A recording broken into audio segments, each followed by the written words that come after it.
So, the year is 48,000 BC. You haven't eaten a single calorie in 48 hours. Your ribs are practically hugging your spine, and Mother Nature has decided to absolutely spray its liquid diarrhea straight into your face. You have a little pointy stone tied to a stick and a campfire that just got utterly pissed on by the rain, leaving you with exactly two choices: die of hypothermia under a bush, or die of hypothermia under a bush.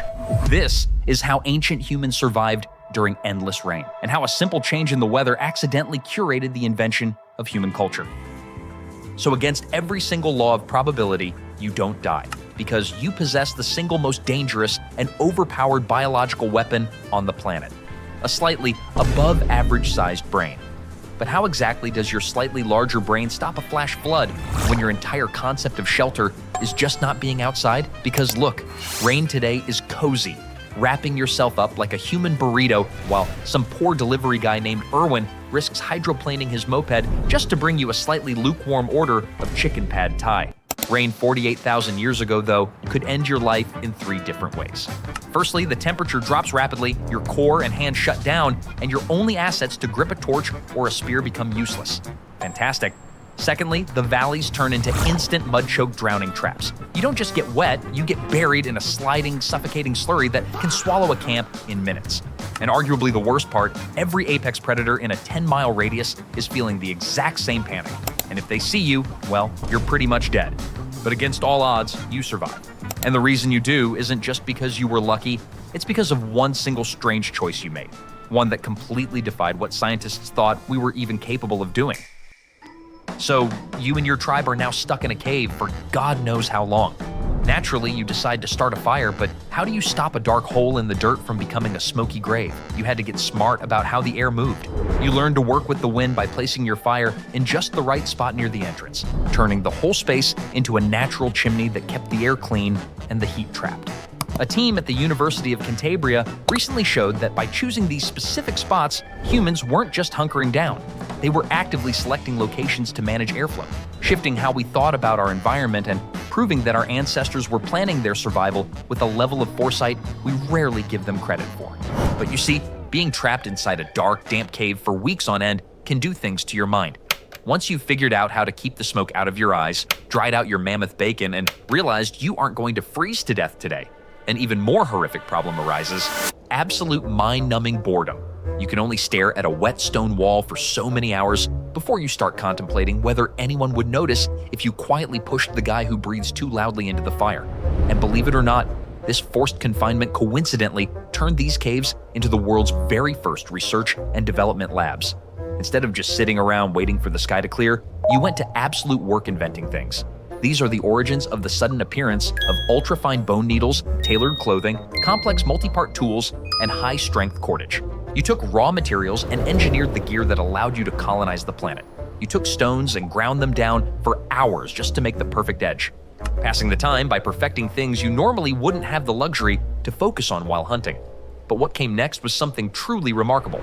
You didn't just sit on the freezing mud working on your tech projects, you actually wanted to be comfortable. When you're stuck inside for a week straight, you realize very quickly that sleeping on hard, damp stone is a fantastic way to instantly acquire the posture of a gargoyle.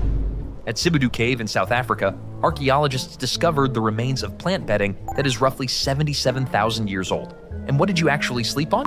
Well, you didn't just grab a random handful of swamp grass, throw it on the dirt, and call it a day. You were selectively harvesting specific leafy plants, like the River Wild-quince, because the leaves contain natural chemical compounds that act as a built-in insecticide. You literally engineered a mosquito-repellent mattress.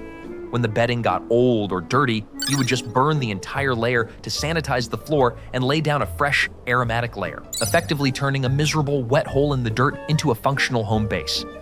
But what happens when the physical survival boxes are finally checked? Once you had a comfortable place to sleep and a working fire, things started getting weirdly existential. Because when you put a group of primates in a dark room for 2 weeks, you don't just sleep. You start looking into the deep dark of the cave, grab a lamp, and do something completely irrational.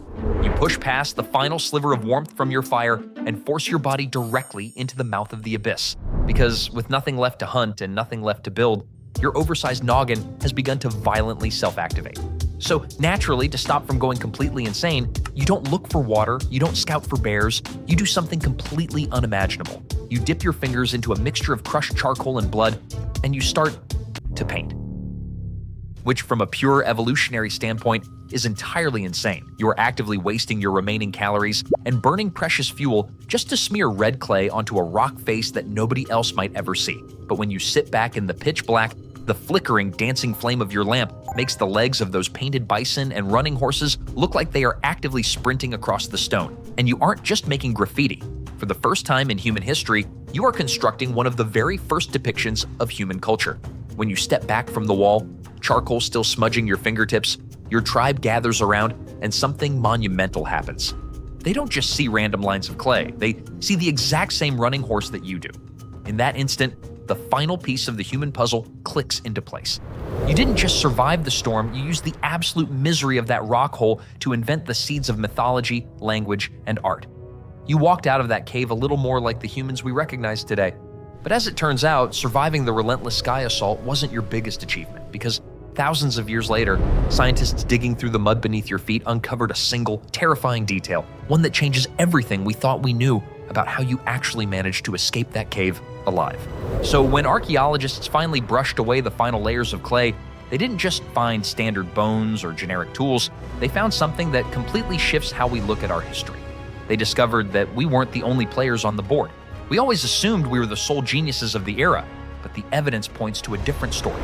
During the worst climate crisis the planet had seen in millennia, you were navigating the exact same nightmare as another species. Signs from caves across Europe suggest that we didn't just wage war for the dry ground, but we overlapped in the same living spaces, we traded the knowledge of how to craft a bone needle, and we inhabited the same landscapes at the same time. You didn't just walk out of that cave alone, you walked out carrying the same shared experience with a species we thought were purely our rivals.